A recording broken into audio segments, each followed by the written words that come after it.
and welcome to another episode of Velocity Kinetics. I am starting the recording of this on the 24th, I believe it is, of June. And the reason why I'm giving you this date, it's quite important, more because I'm imagining, at least in my head, that this video is going to be recorded over several days, if not weeks.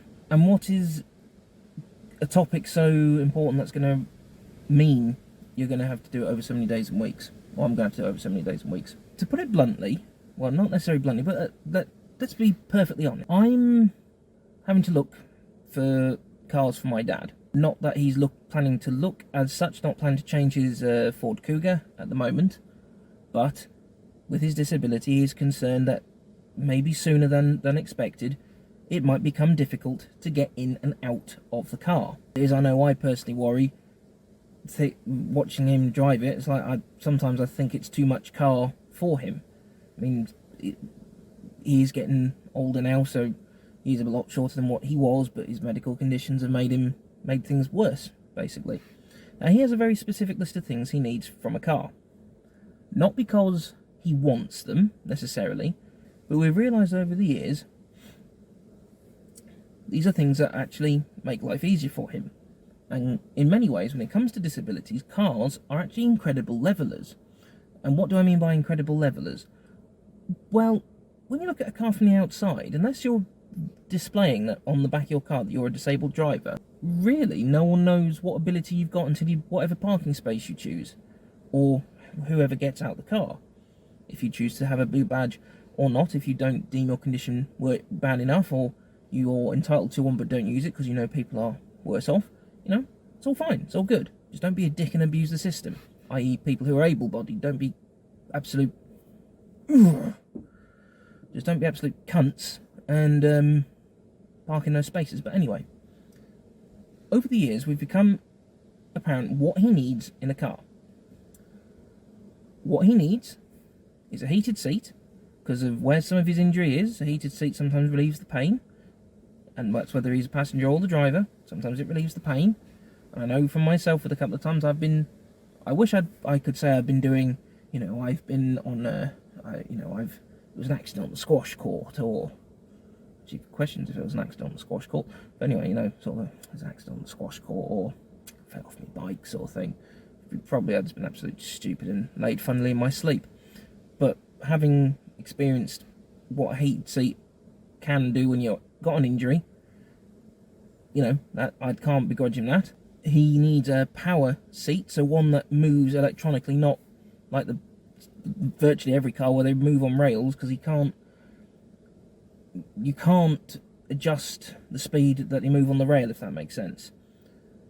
So when the last car he had where the seat was on rails, he had to let the seat all the way out to give himself enough room to turn to get out the car. Not because he's fat, but because that's just the best way ergonomically for him to get in and out. But then obviously when you've got an injury in your back, the jolt of it going back is not good. So he needs one of those electric memory seats. We call it Thunderbird seat because it does very much seem like it belongs in the world of Thunderbirds. And he's had one since 2005, one of those seats. And he's not been without it since, and it's enabled him to be able to drive more. That's fine. So that's heated seat, power seat. If it can be leather, that's even better, because then it enables him to move easier on the seat. Because he's got a condition called Raynaud's syndrome, where it basically means sometimes his hands go numb and sometimes it can be quite cold. A heated steering wheel prevents that from happening. So we're up to 4 very specific requirements. Did I say automatic? It needs to be an automatic, because with an injury he can't do clutch. It needs to have, I don't want to say ground clearance, because that's wrong, because the Cougar's got ground clearance. But it needs it's what I call, when he looked at a Cougar last time, we were talking about replacing it, I said you don't need a high ground clearance, you need a high roof line. I.e. he just needs something that's designed like, say for instance, a Subaru XV, a BMW X2, a Kia Niro, vehicles of that sort of size and shape.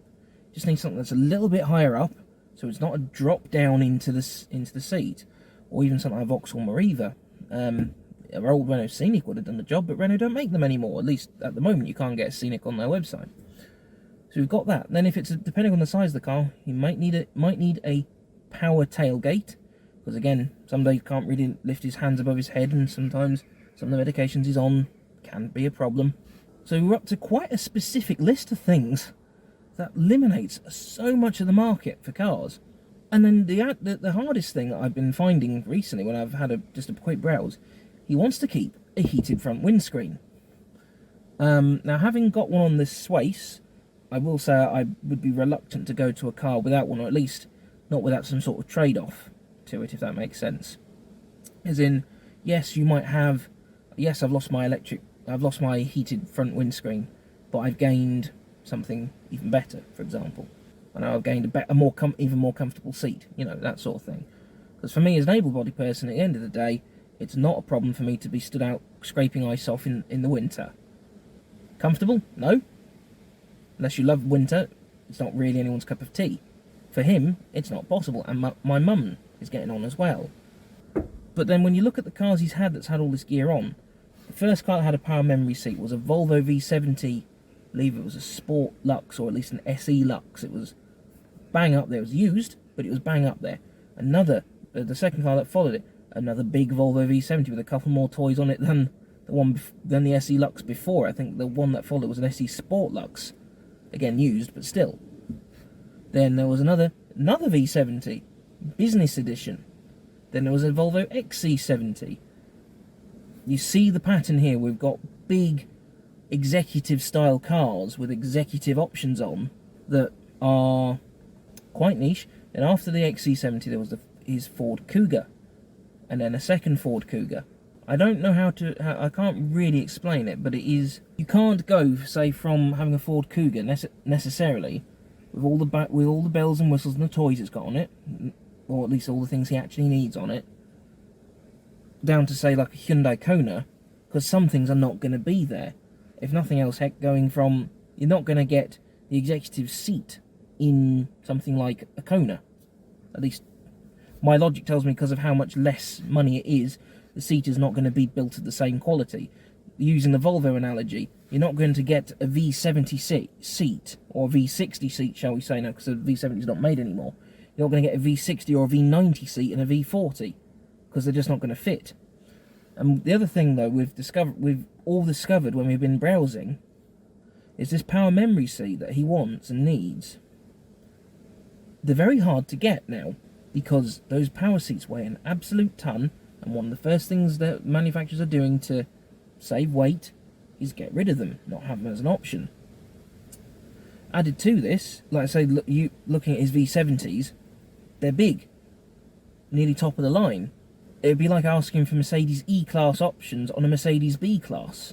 At the moment, well, the little searching I've done, the Subaru is the closest to what he needs, but it's not got the heated front windscreen. He was quite taken with the BMW X1, but again, I don't know whether it's got all those options on. Something might have to give, because he's talked about using a little stool to keep in his car to help him get in and out. Can you imagine it on a busy high street?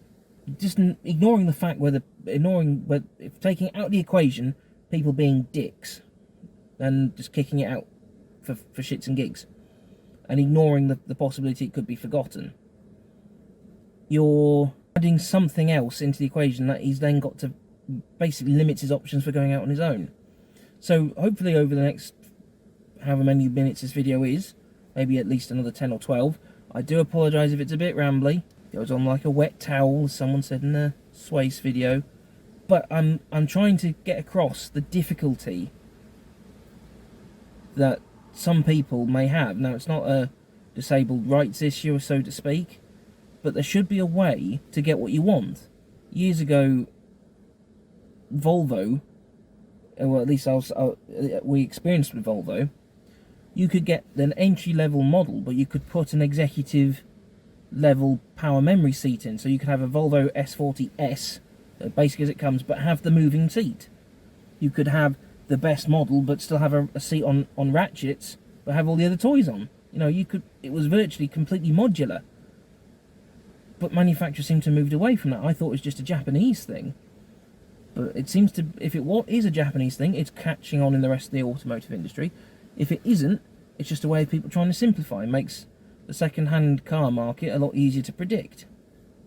He has said, my dad did say that if my Swace wasn't so low, he'd have a Swace. I've said to him, well, he wouldn't want the Swace, not as in it's not very good, not that at all. But it's like, well, why do you need the estate? Why not go to Toyota and just get the hatchback version? Not that I wouldn't want to recommend John Banks Suzuki in Bury St Edmunds to anyone anyway, because they are very good. And I wouldn't. And my dad did say he'd have an S-Cross in a heartbeat if it came with that power seat. But even the new S-Cross doesn't come with that.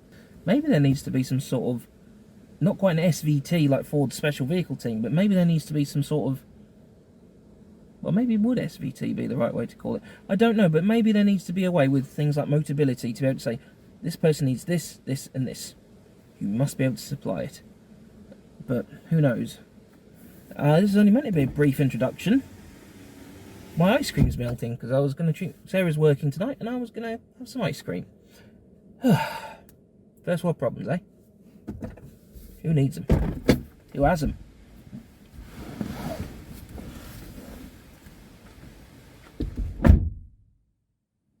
Starting to have a look at what is the right car to have a look at for my dad. I'm in the middle of rendering a video here, or attempting to. I've got to lock the frame rate in because otherwise it's going to go out of sync in here. But anyway, that is beside the point. Big shout out to anyone who well, if you're not already watching stuff by Simon Whistler, give it a watch. It's amazing stuff, what he makes. I'm going to start looking for cars for my dad, as I mentioned in the video. Now, I know previously he liked a BMW, because he very nearly agreed to buy one. Now, I'm sure it was an X2 he nearly agreed to buy. He says it was an X1. Either way, it was a very expensive one, and not the one I thought he was going to buy. Sorry, been looking at dresses for my wife, because it's her birthday coming up soon. Plus, like all women, who doesn't look good in a summer dress? All ladies do. All look very nice in them.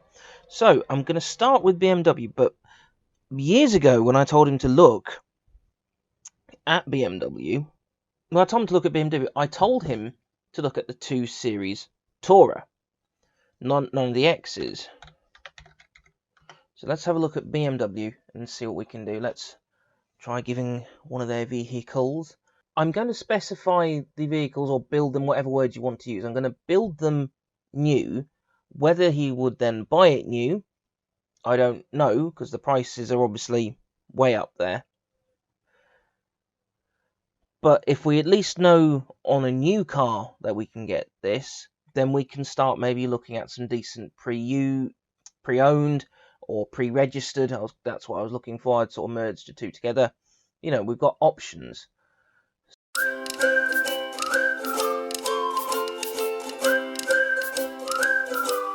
Let's start with an X1, and then we'll go from there. Not as in the X1, although that is where I've clicked. Let's just start with the one he thought he was going to buy last time and work from there. So we're looking for heated seat, heated windscreen, heated steering wheel, power memory moving seat. Those are the big 4 that we need. Power tailgate would be a bonus.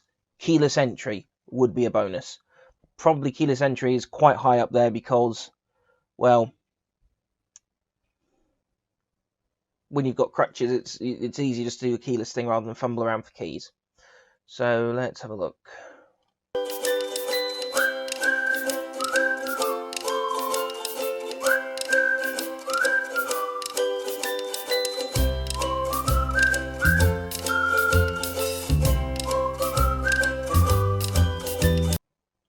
Reversing camera is another thing we need.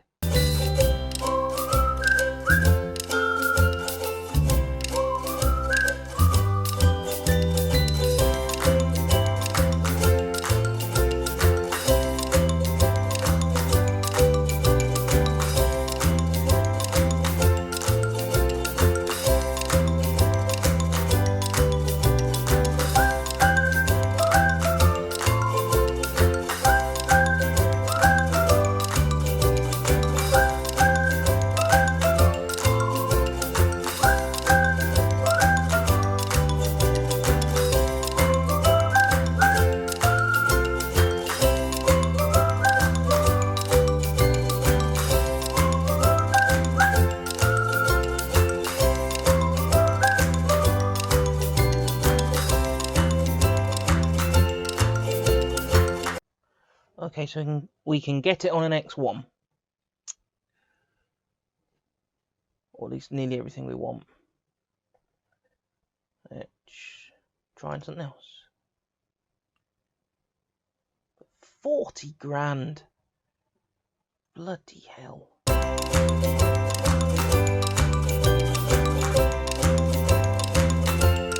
Those two prices would be the other way round.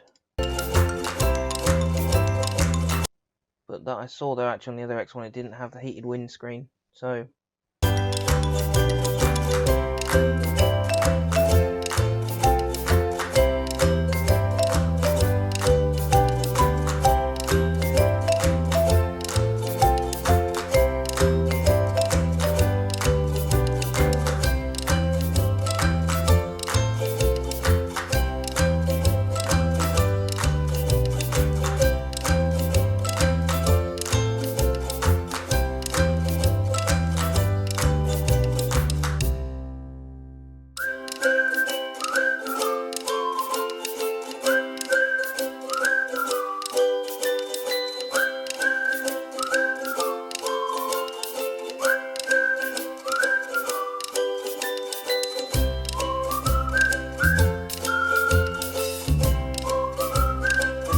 hoping it was a 2 Series Sports that had it, otherwise I'm remembering everything wrong. The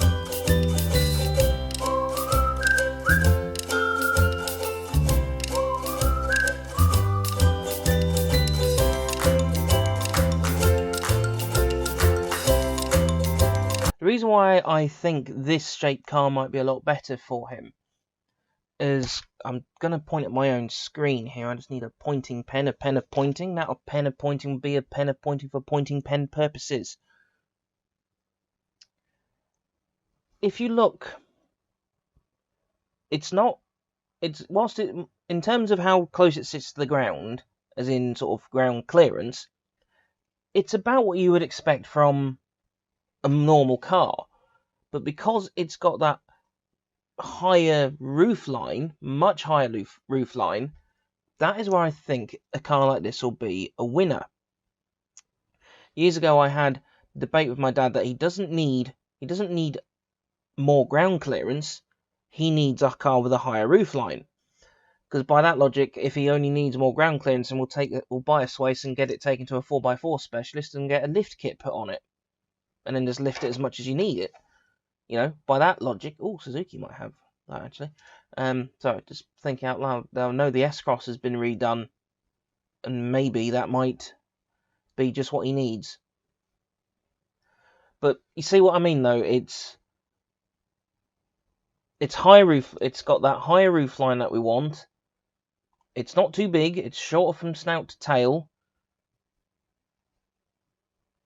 And I'd say the bonnet height and things are better for him if he needed to use it for support to walk around the front, for example. So let us see. So I'm very sure it was available, but I think I had to go for an M Sport. You might notice in some of these I'm not changing the colour because, well, my dad takes the same sort of approach I do to, or has retaken the approach I did to cars when it comes to paint, sort of. Unless you really want it in a certain colour, it's not really worth the extra to paying for the paint. I paid for paint on the car I've got now because I know a white car gets black car gets absolutely filthy anyway, but it hides the dirt a lot more with where my car's parked. Even though I'd asked for it to be in blue, not black, but still. So a lot of them I'm not really changing the colour on. Although, we'll put a blue on. We'll put blue on just to make it different.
Well, this isn't going as well as I hoped. I could have sworn blind the 2 Series Sports Tourer had what I was looking for. Evidently I'm wrong, and it's annoying that I can't get it on a Suzuki either. So I've been doing a little bit of digging. Sorry, I look terrible. It is not even 7:30 in the morning. I am in Ipswich, just got to work. Parked in an amazing car park that feels like somewhere you can be stabbed in super easily. Yeah, so I've been looking around different manufacturers for me dad, like I said I would, and we're currently we are not sure where to look at the moment, but I suspect a BMW 2 Series Sports Tourer is the way to go, because it's smaller than the X's. He quite liked, I think he bought an X1 or an X2 when he bought his Cougar instead. So BMW is a brand he likes the look of. Hyundai still waiting on response about the Kona. That looks like that could be a goer. Super XV unfortunately doesn't look like it will be, because I think that because it hasn't got a heated windscreen on, that's not something he wants to lose. So there we are. So I'm now going to go find myself somewhere to get some coffee and kill some time. I could have gone home and then come back in, but for the sake of going home for half an hour, I might as well just come in. You know, that'd been like another 12 miles for no reason really. So there we are. Coffee time, I think. Wonderful place to get stabbed and smells of urine.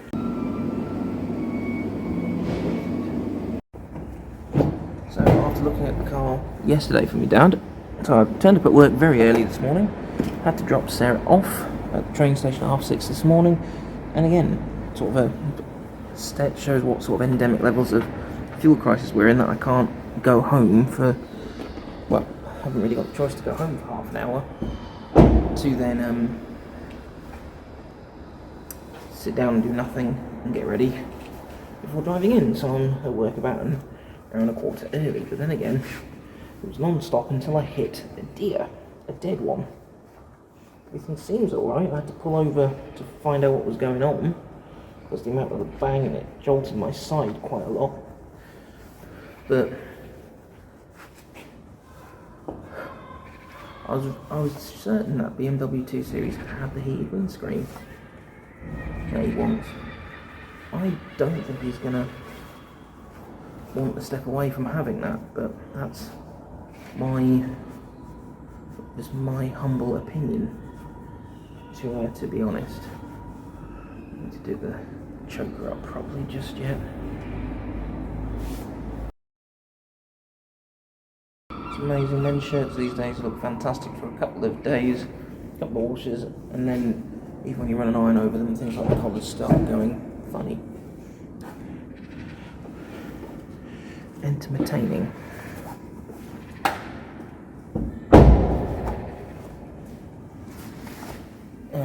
Yeah. So I'm still going to send him it, because like I said, I think it might just have to be something he has to forego, because he can get everything else. But that's just my opinion. Where's my car keys? There they are. So yeah, it's just my opinion that I never could do these very well when I was walking around. That's why I end up walking in circles when I do them. But I was thinking maybe a Jag might be up your street.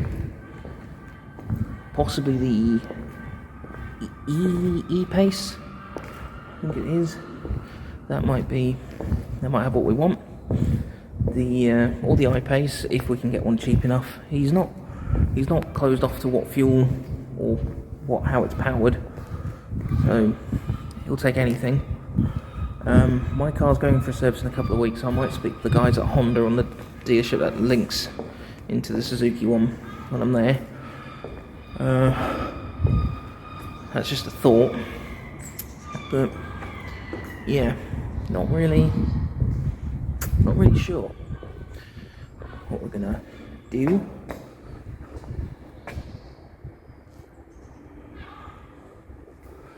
Probably gonna have a quick look at a Q3 maybe. Oh, lovely smell. You're not fooling anyone.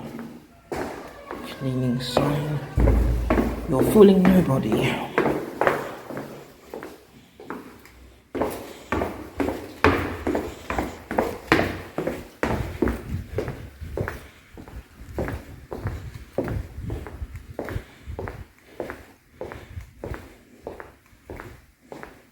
Still got some of these downy feathers.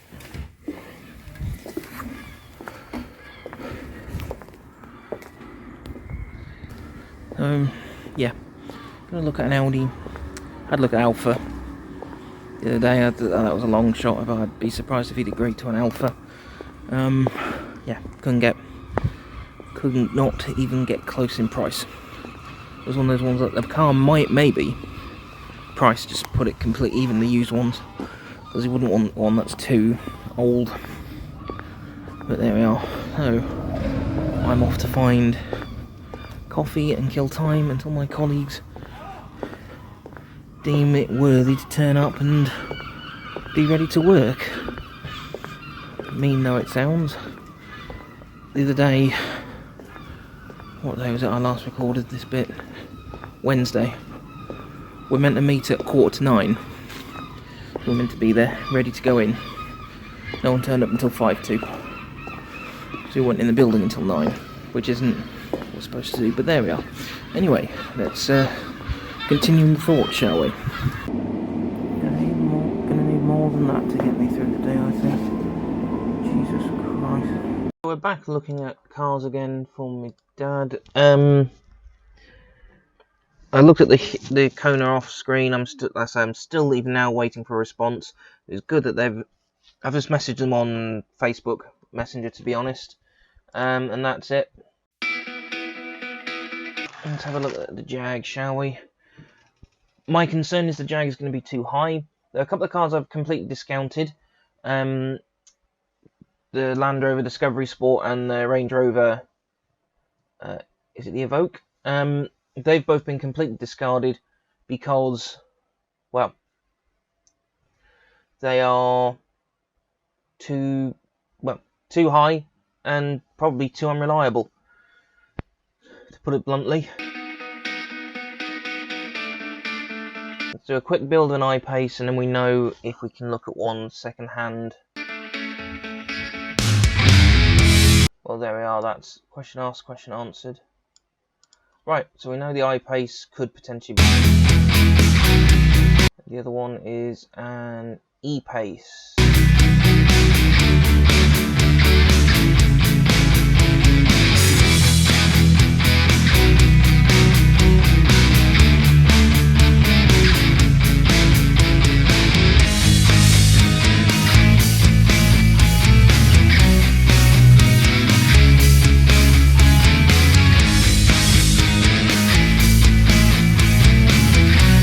I'll need to look at one in real life to see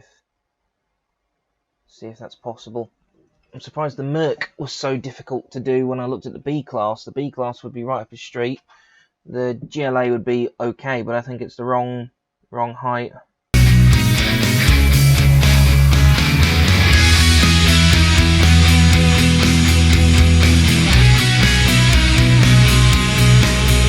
The other reason I've thought of Jag is years ago when Jag and Ford were tied together, Jag had a lot of Ford tech. So that might be why Ford's. And now we're looking at Fiat. My dad's had Fiats before, so we'll see.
Why can't all car websites be like this? Why can't you just easily find what you want with the specification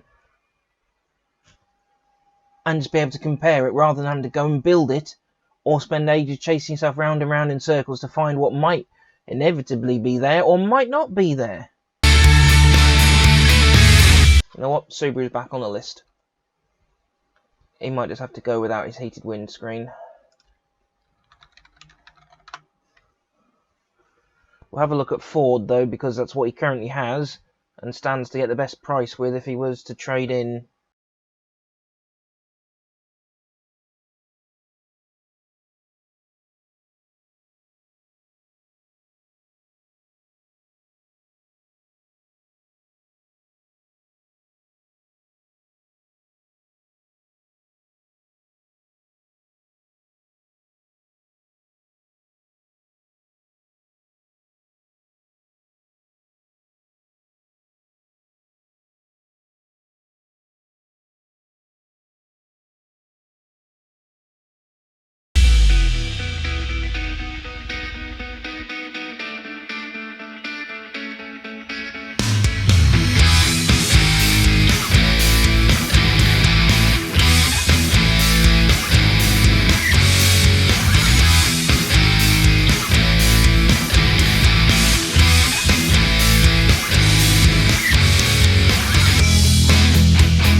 We can get it on a Skoda. Fuck.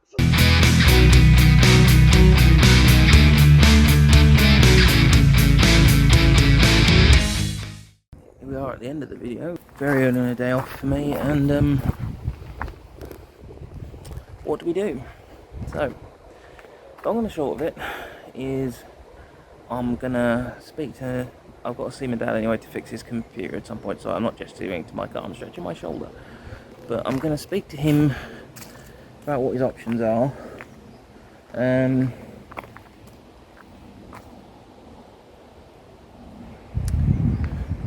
Speak to him about what his options are. I think Subaru, I think he's going to have to forego the heated windscreen for the most part, I think. Also off camera saw that you could get what he wants on the VW Tiguan, which might be a way forward as well. But again, involves a lot of money for potentially a car that's no better than what he's got and just doesn't resolve the problem as properly. So I think that'll fit within his pricing. I think Subaru, I think that BMW 2 Series Sport Tourer, I think Skoda we saw at the end. That's about it really. There's no other way, there isn't any other option as far as I'm concerned. That is it. Those are his three ways to go, or he has to lose the seat and look at something like a Swace. But the other options just mean losing a heated windscreen. And I was talking about this with my brother last night, that whilst my dad's right, a heated windscreen means you can just get up and go in the winter. It does also mean though, or at least to me and my brother, it's a case of if it's that icy, why are you going out? Even an able-bodied person would be thinking twice about going out in that. If he insists on having to keep the windscreen, then you're pretty much down to Skoda for the shape vehicle he needs. There might be some others, but let's say on week tomorrow my car goes in for a service. I'll speak to the guys at Honda about that. Yeah, this video could have gone on and on and on and on for a lot longer, and I appreciate your patience for staying with us if you're watching all the way to the end. I could have gone through every single manufacturer on the screen record, but they take time, and in this heat the computer does like to overheat a bit, or at least run hot. But anyway, we'll see you next time, whenever that is. Drive safe, especially in this current heat wave we're experiencing in the UK. Drive nice and safe, and yeah, car buying's fun, isn't it? Or at least when you've got such a restrictive list to work with. Actually, no, I enjoy the challenge. I've liked the challenge. But anyway, see you all soon. And yeah, let's do this.